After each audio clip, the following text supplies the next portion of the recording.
BJP రాష్ట్ర నాయకులు, గతంలో స్పోక్స్ పర్సన్ గా పనిచేసిన సీనియర్ నాయకులు Shri N V Subhash press conference లో ఉన్నారు. వారితో పాటు బీజేపీ నాయకులు శ్రీ సంగప్ప గారు కూడా ప్రెస్ కాన్ఫరెన్స్ లో ఉన్నారు. శ్రీ కుమార్ గారు ఎస్సీ మోర్చా రాష్ట్ర కార్యదర్శి వారు కూడా జాయిన్ అవుతారు. శ్రీ సంజయ్ గారిని మాట్లాడుతున్నారు. బండి సంజయ్ కుమార్ గారు గౌరవ పార్లమెంట్ సభ్యులు, రాష్ట్ర అధ్యక్షులు మాట్లాడాల్సిన కోరుతున్నాను. శ్రీ బండి సంజయ్ గారు మాట్లాడారు. పాత్రికేయ మిత్రులందరికీ నమస్కారాలు.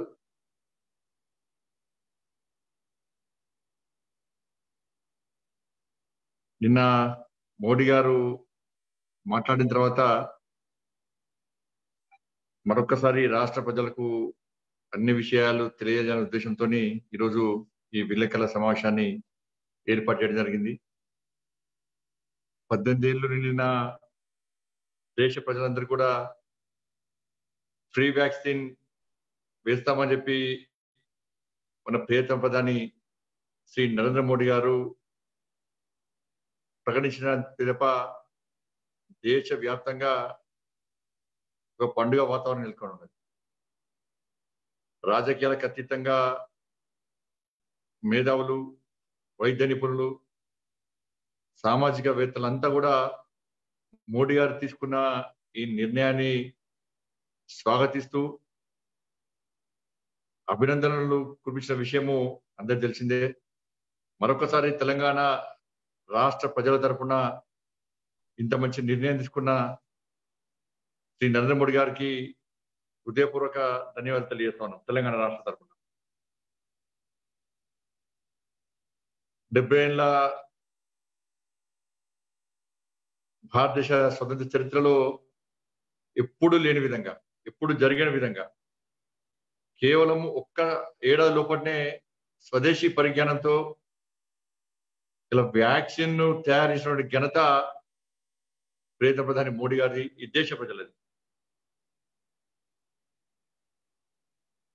గతం నుంచి కూడా భారతదేశము అన్ని రంగాల్లో ఇతర దేశాల మీద ఆధారపడి ముందుకు సాగుతున్న తరుణంలో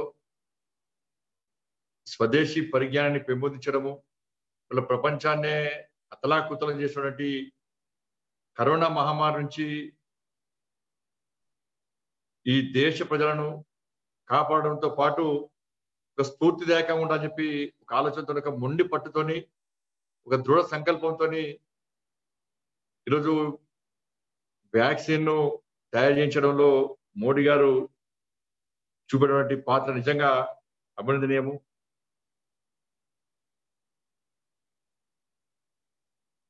ముందుగానే దాంతోపాటు ఈ పరిశోధనలు జరపడానికి, ప్రత్యేకంగా ఈ పరిశోధనలు జరపడానికి పరిశోధకులందరూ కూడా ప్రోత్సహించడానికి మోడీ గారు ఏ విధంగా కృషి చేశారో మనందరూ తెలిసిన విషయం. దానికి తోడు తయారు చేయడానికి ముందస్తుగానే 1500 కోట్ల రూపాయలను ఇలా నిధులు కేటాయించిన విషయము మనందరూ తెలిసిన విషయం. వాళ్ళు నిజంగా మన స్వదేశీ పరిజ్ఞానంతో, మన స్వదేశీ కంపెనీలో ఈ వ్యాక్సిన్ తయారు చేయకుండా ఉంటే లక్షల కోట్ల రూపాయలు గల ఈ దేశాన్ని నష్టం వాటిల్లేదు. సరైన సమయంలో వ్యాక్సిన్ మనం ఉపయోగించుకునే అవకాశం లేకుండా ఉండేది. కేవలము 35,000 కోట్లతో ఈ దేశ ప్రజలందరూ కూడా వ్యాక్సిన్ వేయించేటువంటి ప్రయత్నం చేయడము, ఆ ఆలోచన కలగడము నిజంగా అద్భుతము, అభినందనీయం. ఈ విషయంలో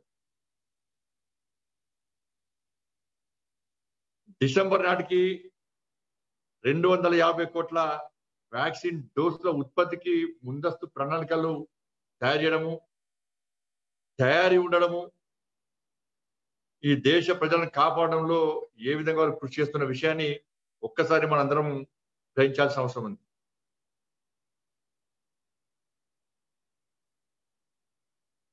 ఇప్పటిదాకా దాంతోపాటు 125 రోజుల్లో 25 కోట్ల వ్యాక్సిన్ డోసులు ఇలా భారతదేశం వేయగలిగిందంటే నిజంగా ఇంతకంటే గొప్ప విషయం ఇంకోటి కాదు.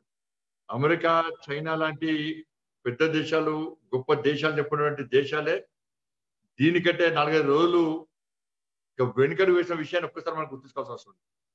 సరే, వ్యాక్సినేషన్ లో భారతదేశం 3వ స్థానం ఉన్నప్పటికీ రాబోయే రోజుల్లో ఎట్టి బస్సులో ప్రథమ స్థానానికి తప్పకుండా చేరబోతున్నాం. చేరుతామన్న విశ్వాసం ఇలా మనందరికీ ఉండాల్సిన అవసరం ఉంది. ఈ లెక్కన తెలంగాణ రాష్ట్రానికి ఇప్పటికే 80 లక్షల వ్యాక్సిన్ వచ్చింది. ఇప్పటికే రాబోయే రోజుల్లో కూడా ఈ నెల 20 లక్షలు, వచ్చే నెల 20 లక్షలు, ఆగస్టులో 30 లక్షల వ్యాక్సిన్లు వచ్చే అవకాశం ఉంది. కాబట్టి రాష్ట్ర ప్రభుత్వానికి అప్పీల్ చేస్తా ఉన్నాను. అంటే ప్రతిరోజు 1 లక్ష మందికి ఒక వ్యాక్సినేషన్ వేసేటువంటి అవకాశం ఉంది. దురదృష్టవశాత్తు ఇటువంటి వ్యవస్థ లేదు మన దగ్గర. మరి రాష్ట్ర ముఖ్యమంత్రి గారికి విజ్ఞప్తి చేస్తున్నారు, వైద్య శాఖ మంత్రి వారే గారు, గౌరవనీయులు రాష్ట్ర ముఖ్యమంత్రి గారు, కనీసం రాష్ట్ర ముఖ్యమంత్రికి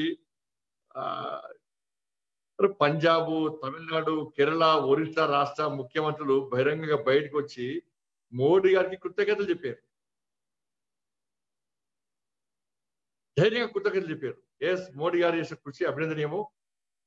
ఫ్రీ వ్యాక్సిన్ ఇవ్వడము మాకు చాలా సంతోషం అని చెప్పి మన మోడీ గారికి కృతజ్ఞతలు చెప్పారు పక్క రాష్ట్ర వాళ్ళు. మరి రాష్ట్ర ముఖ్యమంత్రి ఏడవన్నాడు మరి ఇంతవరకు, మన జాడపత్త లేడు. మళ్ళా రేపు వెళ్తాడు, మళ్ళీ ఇంకో హాస్పిటల్ పోతాడు, మళ్ళీ పబ్లిసిటీ కదా మళ్ళీ పోతాడు లేకపోతే లేకుండా. కనీసము కృతజ్ఞత చెప్పాలని చెప్పి కనీసం సంస్కారం లేని సంస్కారహీనుడు రాష్ట్ర ముఖ్యమంత్రి అంటే నవ్వుకుంటూ రాష్ట్ర ముఖ్యమంత్రి చూసి కనీసం కృతజ్ఞత చెప్పవా నువ్వు? ఈ 2500 కోట్లు అంటే వేడా ముఖ్యమంత్రి భయం స్టార్ట్ అయింది, బాధ. ఫ్రీగా ప్రధానమంత్రి మోడీ గారు వ్యాక్సిన్ ఇస్తున్నారని చెప్పి సంతోషం ముఖ్యమంత్రి లేదు. ఎందుకంటే ఈ వ్యాక్సిన్ల పేరుతో 2500 కోట్లు కూడా చంపుకోవాలి కదా. మన దానిలో కమిషన్ రావా, ఆయనకేం మిగిలదా? రాష్ట్రానికి మిగలదు, ముఖ్యమంత్రికి మిగలాలి, ముఖ్యమంత్రి కుటుంబానికి మిగలాలి, ముఖ్యమంత్రి ఆ రైట్ హ్యాండ్ లెఫ్ట్ హ్యాండ్ మంత్రులు మిగలాలి. దేశ ప్రజలందరూ కూడా ఇతర రాష్ట్ర ముఖ్యమంత్రులు సంతోషకరమైన వాతావరణంలో సంతోషం వ్యక్తం చేస్తుంటే దేశ ప్రధాని వ్యాక్సిన్ ఫ్రీగా ఇస్తా అంటే ఈ రాష్ట్ర ముఖ్యమంత్రి, ఈ రాష్ట్ర ప్రభుత్వం బాధ తప్త హృదయంతో అల్లడిల్లిపోతున్నారు పాపం. అందుకే రాష్ట్ర ముఖ్యమంత్రి డిమాండ్ చేస్తున్నాను, 2500 కోట్ల రూపాయలు కేటాయిస్తున్నావు. 1000 కోట్లు వేదాలు ప్రజల ప్రాణాల కంటే ముఖ్యమా? ఎన్ని వేల కోట్లని ఇస్తాను? 2500 కోట్లు అన్నావు. గ్లోబల్ టెండర్లను అడ్రస్ లేకుండా వేయింది. మరి 2500 కోట్ల రూపాయలు వెంటనే కేటాయించు. వాళ్ళ సిబ్బంది లేరు. ప్రతిరోజు 1,00,000 డోసుల వ్యాక్సిన్ వాడాలి మనం. దానికి సరిపడా వ్యవస్థ ఉందా మన దగ్గర? దానికి సరిపడా వ్యవస్థ ఉందా? ఒక్కసారి ముఖ్యమంత్రి ఆలోచించాలి. ఇవాళ ఇప్పుడు కనీసము పోయినసారి వ్యాక్సినేషన్ వాడుకోవడంలో పూర్తిగా వేస్టేజ్ లో ఈ తెలంగాణ రాష్ట్రం ప్రథమ స్థానంలో ఉంది. దాని నుంచి బుద్ధి చేసుకొని అందరు విమర్శిస్తారు, తల దించుకునే పరిస్థితి వచ్చింది. ఏ విధంగా మనం వ్యాక్సిన్ వాడుకోవాలని చెప్పి ఆలోచన, ఏ విధంగా ఉపయోగించుకోవాలని చెప్పి ఆలోచించకుండా ఇప్పుడు మోడీ గారి వల్ల ఫ్రీ వ్యాక్సిన్ ఇస్తే దాన్ని కూడా ఉపయోగించుకునే విధంగా కనీసం ఒక వ్యవస్థ లేకుండా ఉండడం వల్ల ఇలా ప్రజలు ఇబ్బంది పడేటువంటి పరిస్థితి ఉంది. అలా అంత మోడీ గారు అంత కష్టపడుతున్నప్పుడు కూడా ఇవాళ తెలంగాణ రాష్ట్రానికి ఫలితం ఉండేటువంటి అవకాశం లేదు. అటువంటి వ్యవస్థను ఏర్పడడంలో రాష్ట్ర ముఖ్యమంత్రి ఎందుకు నిర్లక్ష్యం వహిస్తున్నాడు? అసలు ముఖ్యమంత్రి విశ్వాసం లేదు తెలంగాణ రాష్ట్ర ప్రజలకు. ఎందుకంటే అరే పారాసిటమాల్ వేసుకుంటే తగ్గుతే కరోనా పారిపోతున్న ముఖ్యమంత్రి వైద్య మంత్రి అయ్యాడు. ఎండలో కూర్చుంటే కరోనా పారిపోతున్న ముఖ్యమంత్రి ఇలా వైద్య మంత్రి అయ్యాడు. మాస్కులు లేకుండా, గ్లౌజెస్ లేకుండా, పీపీకి లేకుండా చెత్త చెదరంలో నేను నా మంత్రులు తిరుగుతామని జోగేసిన ముఖ్యమంత్రి ఈరోజు వైద్య మంత్రి అయ్యాడు. కానీ ముఖ్యమంత్రి అన్న మాట కనీసం విలువ ఉండాలి. ఏ ముఖ్యమంత్రి అయినా ముఖ్యమంత్రి అన్న మాటకు విలువ ఉండాలి. 2500 కోట్లు దేనికి కేటాయిస్తావు? నీకైతే మిగిలినయ్యాలా? ఆ మిగిలిన కనీసం వాటిని ఉపయోగించాలా? నోటిఫికేషన్ ఇస్తేవి ఎంతమంది వచ్చారు? ఏమైంది నోటిఫికేషన్? ఎంతమంది నియమించుకున్నావు? కేటాయించు. 2000 కోట్లు పక్క పెట్టి దేనికి కూడా ఖర్చు పెట్టి తర్వాత ఖర్చు పెట్టు. ఇలా 500 కోట్లను కేటాయిస్తే ఇవాళ సిబ్బందిని, వైద్య సిబ్బందిని, డాక్టర్లను కానీ ఇతర సిబ్బందిని పర్మనెంట్ రిక్రూట్మెంట్ చేసుకునే అవకాశం ఉంది. 500 కోట్లు కేటాయించి ఫస్ట్ నువ్వు. రేపటి వ్యవస్థ ప్రారంభం కావాలి. దానికి సిద్ధం కావాల్సిన అవసరం ఉంది. క్యాబినెట్ మీటింగ్ పెట్టుకున్నావు, చర్చించు. దానిలో 500 కోట్లు కేటాయిస్తున్నా, పర్మనెంట్ రిక్రూట్మెంట్ చేస్తా. ఎవరు వస్తలేరు, నోటిఫికేషన్ ఎవరు వస్తలేరు, నన్ను ఎవరు నమ్ముతలేరు, మనల్ని ఎవరు నమ్ముతలేరు, మన పార్టీని నమ్ముతలేరు, మన ప్రభుత్వాన్ని ఎవరు నమ్ముతలేరు, ఉన్నోళ్ళకే జీతాలు ఇస్తలేము, మనం ఇచ్చే పరిస్థితి లేదు. మళ్ళీ 2500 కోట్లు కేటాయిస్తానా, కనీసం 500 కోట్లు కేటాయించి పర్మనెంట్ రిక్రూట్మెంట్ చేస్తే కనీసం ప్రజలు నమ్ముతారు అని చెప్పి ఒప్పి కనీసం థ్యాంక్స్ చెప్పు. ఏమన్నట్టే కేంద్రాన్ని బదనాం చేయడం తప్ప నువ్వు చేసేది ఏం లేదు. అన్నిటికీ బదనామే. మంచి చేసిన బదనామే. కొన్ని ముందుగా తెలంగాణ ప్రజలు ఆదుకునే ప్రయత్నం చేసినా బదనామే. మరి ఇప్పటికైనా దానికి వ్యవస్థ లేదు. ఇప్పటికీ ఆ వ్యవస్థను ఏర్పడించుకోండి. 2500 కోట్ల వెంటనే కేటాయించండి. ఆసుపత్రులు కనీస సౌకర్యాలు లేవు, కనీస వసతులు లేవు. ప్రజలు ఇబ్బంది పడుతున్నారు. ప్రైవేట్ హాస్పిటల్లో చికిత్స చేసుకునే పరిస్థితి లేదు. ఆరోగ్యశ్రీలో చేసే ప్రయత్నం చేస్తలేవు. ఆయుష్మాన్ భారత్ ఇంకా అమలు చేసే ప్రయత్నం చేస్తలేవు. చెప్పినవి తప్ప. ప్రైవేట్ ఆసుపత్రిలో డబ్బులు చెల్లించే పరిస్థితుల్లో ప్రజలు లేరు. కనీసం కేంద్రం వెంటనే దాన్ని వాడుకునే పరిస్థితులు లేవు. వ్యాక్సిన్ ఇస్తే వ్యాక్సిన్ కూడా వాడుకునే పరిస్థితులు లేవు. చేతగాని తనంలో చేతనావస్థలో ఈ ప్రభుత్వం ఉంది, నువ్వు ఉన్నావు. ఆక్సిజన్ ప్లాంట్లు ఇస్తే కనీసం నువ్వు దాన్ని మొదటిదాకా ప్రారంభించే పరిస్థితుల్లో నువ్వు. బీపీ కిట్స్ ఇస్తే వాడుకునే పరిస్థితులు, ఏ ఇచ్చినా కూడా వాడుకునే పరిస్థితులు, ఉపయోగించుకునే పరిస్థితులు లేవు. ఎందుకంటే దాని ద్వారా నీకు లాభం వస్తుంది కాబట్టి, జేబులు నింపుకునే అవకాశం లేదు కాబట్టి. ఇప్పటికైనా రాష్ట్ర ముఖ్యమంత్రి, వైద్య ఆరోగ్య శాఖ మంత్రిని తన సంఖలో పెట్టుకొని తిరుగుతున్న రాష్ట్ర ముఖ్యమంత్రి వెంటనే ఆ దిశగా చర్యలు చేపట్టాల్సిందిగా మేము సూచిస్తున్నాము. మళ్ళా దీన్ని విమర్శ చెప్పి మళ్ళా విమర్శించే ప్రయత్నం చేయదు రాష్ట్ర ముఖ్యమంత్రి. నువ్వు ఏం చేస్తలేవు కాబట్టి, సూచనలు సలహాలు ఇస్తుంటే పట్టించుకునే స్థితిలో సోయిలో లేవు కాబట్టి ఈ విధంగా ఘాటుగా మాట్లాడుతున్నాం. ఒక ఆయనేమో సిద్ధిపడిగా మాట్లాడు, ఇంకో ట్విట్టర్ ద్వారా మాట్లాడతాడు. ఎందుకంటే వాళ్ళు అయ్యా మామ పంపుకునే అవకాశం లేదు, వాటాలు రావు కాబట్టి అన్ని విమర్శిస్తారు. దయచేసి వెంటనే రాష్ట్ర ముఖ్యమంత్రి ఈ విషయంలో చొరవ చూపాల్సిందిగా భారతీయ జనతా పార్టీ డిమాండ్ చేస్తున్నది. దాంతో పాటు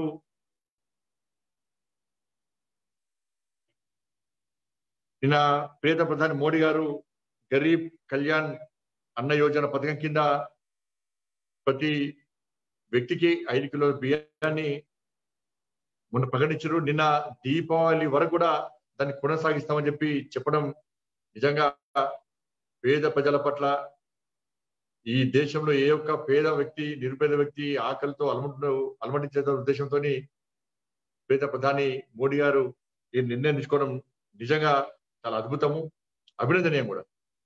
దురదృష్టవశాత్తు మన రాష్ట్ర ముఖ్యమంత్రి గత నెలలో ఇవ్వాల్సిన బియ్యం ఈ నెలలో ఇస్తున్నాడు. గత నెలలో పస్తున్నారు ప్రజలందరూ. గత నెలలో పస్తున్న ప్రజలందరూ కూడా ఈ నెలలో 3 పూటలు తింటాడు, 6 పూటలు తినాలి వచ్చి. ఆయన మంచిగా చంపుతాడు, ఏ చంపాలో చంపుతాడు, తింటాడు. పోయిన నెల పస్తున్న ఈ నెల 3, 6 పూటలు తినడా మరి. అరే ఇచ్చే వాటిని ప్రజలకు పంపిణీ చేయడంలో, ఉపయోగించుకోవడంలో నీ నిర్లక్ష్యం ఎందుకు? నువ్వు ఇయ్యవా? ఇచ్చిన వాటిని వినియోగించుకునే ప్రయత్నం చేయవా? ప్రజలు ఆదుకునే ప్రయత్నం చేయవా? మరి దానిలో ఏదో తప్పు దొరకొడతాడు. కొడుకు మీద ఈకలు దొరకొడతాడు. ఏదో తప్పు దొరకొట్టాడు. మంచి జరిగేదాన్ని ప్రజలకు ఉపయోగించాడు, ప్రజలకు అందించాడు. పోయినసారి పేద ప్రజలకు 5 కిలోల బియ్యం ఇవ్వడం నీకు అభ్యంతరం ఎందుకు? ఏమొచ్చింది నీకు? ఎందుకు వెళ్ళకపోయినావు? ఈసారి 15 కిలోలు దిగిస్తున్నావు, 10 కిలోలు దిగిస్తున్నావు. కనీసం ఇంగిత జ్ఞానం లేకుండా రాష్ట్ర ముఖ్యమంత్రి కేంద్రం ఇచ్చేటువంటి సదుపాయాలను, కేంద్రం ఇచ్చేటువంటి సౌకర్యాలను, కేంద్రం ఇచ్చేటువంటి అభివృద్ధి సంక్షేమ ఫలాలను ప్రజలకు అందించడంలో నిర్లక్ష్యం వహించడం ఇంతకంటే దుర్మార్గం కూడా అదే మోడీ గారికి పేరు వస్తుంది. కాబట్టి చెప్పు, రాష్ట్ర ముఖ్యమంత్రి ఎందుకు చెప్పడం ఇవాళ? కేంద్రం 10 కిలోలు ఇస్తున్నది, తెలంగాణ రాష్ట్రంలో పేద ప్రజలు ఆదుకోవడానికి కేంద్రము 5 కిలోలు ఇస్తున్నది. ఈ నెల పోయినసారి 5 కిలోలు, ఈసారి 5 కిలోలు, 10 కిలోలు నేను కేంద్రం ఇస్తున్నది, 5 కిలోలు నేను ఇస్తున్నా. ఎందుకు చెప్తలేవు? అసలు తెలంగాణ రాష్ట్ర ప్రజలకు ఈ రాష్ట్ర ముఖ్యమంత్రి కోవిడ్ మహమ్మారి నుంచి ప్రజలను కాపాడడానికి ప్రత్యేకంగా ఏమైనా సంక్షేమ పథకాలు ప్రవేశపెట్టిండా? ఒక్క పైసా నిధులు కేటాయించిండా? కనీసం సిబ్బంది నియమించుకుంటలేవు, ఉన్న సిబ్బంది జీతాలు ఇచ్చపరచలేదు, ఆరోగ్యశ్రీలో చేర్చలేవు. చేర్చమంటే కొన్ని రాష్ట్ర ముఖ్యమంత్రి నీకు ఇన్ని 2,500 కోట్లు కేటాయిస్తాను వాళ్ళ మోడీ గారి వల్ల, మోడీ గారి సేవా దృక్పథం వల్ల, మోడీ గారికి మంచి ఆలోచన వల్ల నీ ఖజానా మిగిలింది. దాన్ని ఉపయోగించి వాళ్ళ ప్రజలు కాపాడే ప్రయత్నం చేయి. మళ్ళీ వ్యాక్సిన్ అంత ఇస్తారా అయ్యదా? మళ్ళీ సాధిస్తారియా? అనుకున్న స్థాయి ఇస్తలేదు. కరోనా తీవ్రంగా ఉన్న రాష్ట్రాల్లో ఎక్కువ ప్రాధాన్యత ఇస్తున్నారు.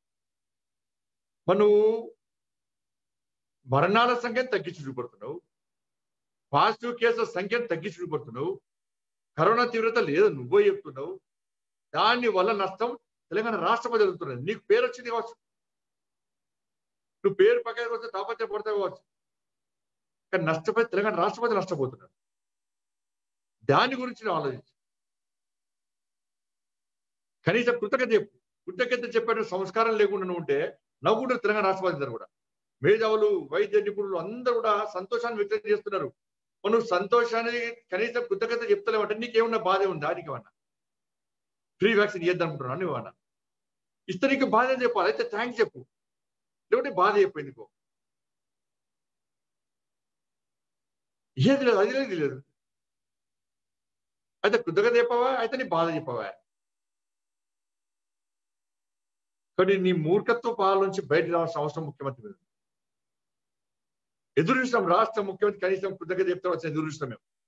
ఇంతవరకు కనీసము కృతజ్ఞత చెప్తున్నాడంటే నీకన్నా సంస్కారహీనుడు ఎవ్వరు ఉండరు దేశంలో, ఎవ్వరు ఉండరు.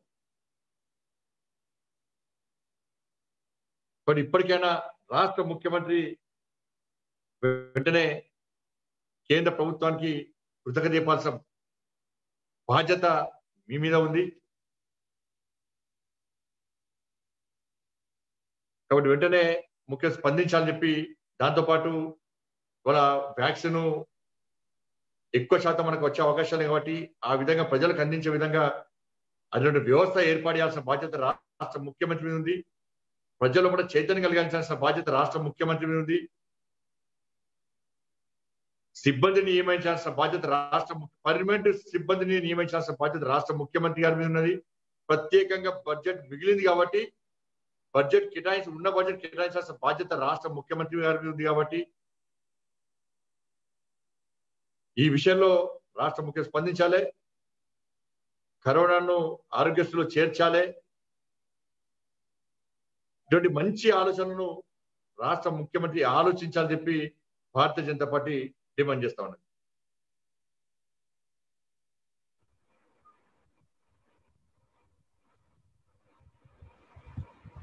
సరే, మీడియా మిత్రులందరికీ రిక్వెస్ట్, మీరు ఒకసారి అన్మ్యూట్ చేసుకొని మీరు క్వశ్చన్స్ అడగచ్చు. ప్రకాష్ మీరు అందరికి అన్మ్యూట్ చేసేసి అయిపోతుంది. అదే అందరికి అన్మ్యూట్ చేశాను. సో మీరు సెల్ఫ్ అన్మ్యూట్ చేసుకుని క్వశ్చన్స్ అడగచ్చు. సంజయ్ గారు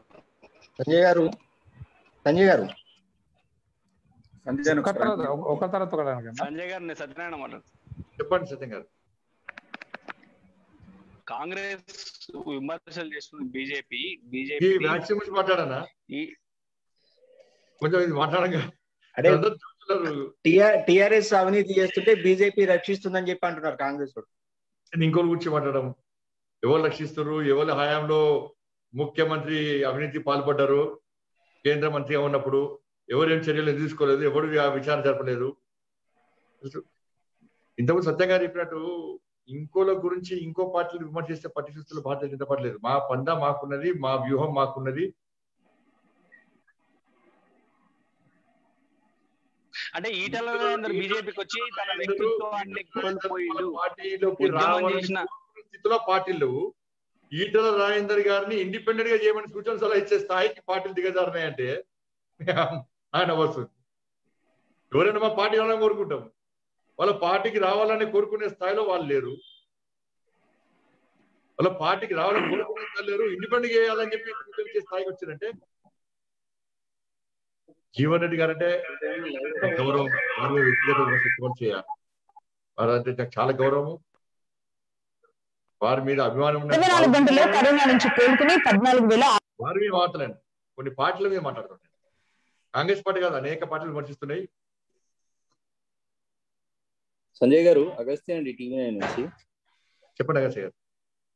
సంజయ్ గారు, ఇప్పుడు ఎల్ రమణ టీడీపీ పార్టీ అధ్యక్షుడు టిఆర్ఎస్ లకు పోతున్నట్టుగా వార్తలు వస్తున్నాయి. మొత్తంగా బీసీ రాష్ట్రంలో ఉన్న బీసీ నాయకులు చాలా మందిని ఒక వేదిక టిఆర్ఎస్ వైపు తీసుకెళ్లాలని, ముఖ్య నాయకులను తీసుకెళ్లాలని చూస్తున్నారు. ఇంకో పక్క కొంతమంది దళిత సంఘాల నాయకులు నిన్న మీకు ఈటల రాజేంద్ర మీద ఫిర్యాదు ఇచ్చినట్టుగా కూడా వార్తలు వస్తున్నాయి. అది నిజమేనా, ఏంటది? నాకైతే ఇప్పుడు సమాచారం లేదు, ఎవరు ఏ పార్టీ చేస్తారో సమాచారం లేదు. మరి ఈటల రాజేందర్ బీసీ నాయకుడు కాదా?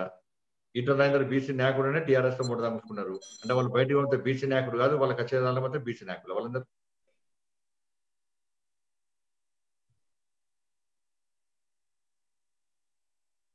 సంజయ్ గారు, సత్యనారాయణ ఈటల రాజేందర్ ఎప్పుడు బీజేపీలో చేరుతున్నారు? చేస్తారు, ఇవాళ రేపు నిర్ణయం జరుగుతుంది. ఇవాళ రేపు అప్పుడు మీకు చెప్తాను. అంటే డేట్ ఏమన్నా అఫీషియల్ గా మీరు అపాయింట్మెంట్ తీసుకురా? చెప్పిన 13, 14 తేదీలో చేరాలని చెప్పి వాళ్ళు ఆలోచిస్తున్నారు. ఇప్పుడు కేంద్ర జాతీయ అధ్యక్షులు శ్రీ నడ్డా గారి యొక్క వారికి సమాచారం ఇవ్వడం జరుగుతుంది. వారి యొక్క నిర్ణయం మేరకు తప్పకుండా ఏదో ఒక రోజులో చేస్తారు. ఓకే బ్రదర్, మళ్ళీ ధన్యవాదాలు మీ అందరికీ. సంజయ్ అన్న, ఇప్పుడు కేంద్ర ప్రభుత్వము ఎన్ని రోజులు ఇవ్వకుండా ఇప్పుడు సుప్రీంకోర్టులో కేసు నడుస్తుంది. సుప్రీంకోర్టు నుంచి మొట్టికాయలు వస్తాయని చెప్పి కేంద్ర ప్రభుత్వం ఉచిత వ్యాక్సినేషన్ అందరికి ఇస్తామని ప్రకటించిందని కూడా విమర్శలు వస్తున్నాయి. సుప్రీంకోర్టు ఉచిత వ్యాక్సిన్ ఇవ్వని ఎక్కడ చెప్పలే. ఇస్తామంటారు, కేంద్ర ప్రభుత్వం ఉంటే ఇస్తామంటారు. ఉచిత వ్యాక్సిన్ ఇస్తాను ఎందుకంటే మేము ఆలోచన ఎందుకు వచ్చింది? ముఖ్యం ప్రధానమంత్రి గారికి మంచి ఆలోచన వచ్చింది కదా. కాబట్టి మంచి చేసినప్పుడు దాన్ని సమర్థించి దానికి అనుకూలంగా మాట్లాడాల్సిన బాధ్యత ప్రతి భారతీయుడు ఉండదు. ప్రధానమంత్రి మోడీ గారు తీసుకున్న నిర్ణయమా, ఏ పార్టీని తీసుకున్నా కూడా దాన్ని పక్క పెట్టి దీని ద్వారా ఏదో బీజేపీకి రాజకీయ లబ్ధి అని చెప్పి, లేకుంటే వాళ్ళకి రాజకీయ లబ్ధి ఉండదని చెప్పి భావించి దాన్ని వేరే రాజకీయ కోణంతో చూస్తే దానికంటే దుర్మార్గం ఇంకోటి ఉంటుంది. ఇది దేశంలో మంచి జరుగుతుందా కాదా ఆలోచించాలి.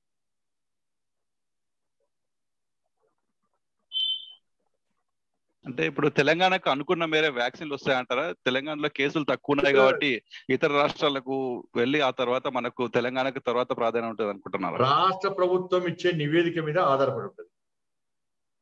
ఈ నెల 20 లక్షల డోసులు వస్తున్నాయి, నెక్స్ట్ 20 లక్షలు, ఆగస్టులో 30 లక్షలు. రోజుకు 1,00,000 మందికి చేసేటువంటి వ్యవస్థ తెలంగాణ రాష్ట్రంలో ఉందా? తయారు చేయాలి, లేకపోతే తయారు చేయాలి. నేను విక్రమ్ మాట్లాడుతున్నానా, విక్రమ్, సాక్షి టీవీ. విక్రమ్ చెప్పండి అన్న. తెలంగాణలో కరోనా పాజిటివ్ కేసుల సంఖ్య అధికారులు తప్పుగా చూపెడుతున్నారని మీరు అనుకుంటున్నారా? అధికారులు లెక్కలు తప్పని చెప్తున్నారు. మొదటి నుంచి జరుగుతున్నది కొత్త. మొదటి నుంచి కరోనా పాజిటివ్ కేసుల సంఖ్య తగ్గించి మొదటిసారి వచ్చినప్పటి నుంచి కూడా, మొదటి వేవ్ నుంచి కూడా ఇప్పటి కూడా కరోనా పాజిటివ్ కేసుల సంఖ్య తగ్గించి చూపడతారు, మరణాల సంఖ్య తగ్గించి చూపడతారు. అధికారులు ఇచ్చిన అధికారులు ఇచ్చిన ఒక రిపోర్ట్ ఉంటుంది, రాష్ట్ర ప్రభుత్వం ప్రకటించేది ఒక రిపోర్ట్ ఉంటుంది. అది చాలా సందర్భాల్లో మీడియాలో కథనాలు వచ్చినాయి, మీరే చూపెట్టారు చాలాసార్లు. నేను పోయినసారి పూర్తి ఆధారాలతో సహా వివరించిన.